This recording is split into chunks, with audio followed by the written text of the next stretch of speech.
ഏറ്റവും ഉയർന്ന വിദ്യാഭ്യാസം നൽകുക, ഏറ്റവും ഉന്നതമായ മൂല്യങ്ങൾ നൽകുക, ഓരോ രക്ഷിതാവും പ്രിയപ്പെട്ട മക്കൾക്കായി ആഗ്രഹിക്കുന്ന പ്രധാന കാര്യങ്ങൾ.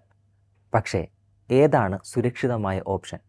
ആഗോള യൂണിവേഴ്സിറ്റികളുമായി അക്കാദമിക് സഹകരണം, ലോക ഇസ്ലാമിക വൈജ്ഞാനിക ഭൂമിയിലേക്കുള്ള അവസരങ്ങൾ, ആഴത്തിലുള്ള പാരമ്പര്യ ഇസ്ലാമിക പഠനം, സിവിൽ സർവീസ്, ഫുൾ ബ്രൈറ്റ് സ്കോളർഷിപ്പുകൾ തുടങ്ങിയ ഉയർന്ന ലക്ഷ്യങ്ങളിലേക്ക് വിദ്യാർത്ഥികളെ നയിച്ച മികവിൻ്റെ ആയിരക്കണക്കിന് ബിരുദധാരികൾ.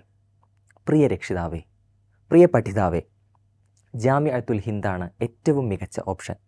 പല സ്ഥാപനങ്ങളിൽ അപേക്ഷിക്കേണ്ട, പല പരീക്ഷകൾ എഴുതേണ്ട. ജെസാറ്റ് എന്ന ഒരൊറ്റ പ്രവേശന പരീക്ഷയിലൂടെ 300-ലധികം ക്യാമ്പസുകളിൽ നിന്ന് നിങ്ങൾ ആഗ്രഹിക്കുന്ന സ്ഥാപനത്തിലേക്ക് പ്രവേശനം നേടാം. ജാമിഅത്തുൽ ഹിന്ദ് അൽ ഇസ്ലാമിയ ഏകജാലക പ്രവേശനത്തിലേക്ക് ഇപ്പോൾ അപേക്ഷിക്കാം. 7-8+1 ക്ലാസ്സുകളിലേക്ക് അപേക്ഷിക്കാനുള്ള സമയം മാർച്ച് 15 മുതൽ ഏപ്രിൽ 20 വരെ. 7-8 ക്ലാസ്സുകളിലേക്കുള്ള ജെസാറ്റ് പ്രവേശന പരീക്ഷ ഏപ്രിൽ 25-ന്. +1ലേക്കുള്ള ജെസാറ്റ് പ്രവേശന പരീക്ഷ മെയ് 2 ശനി.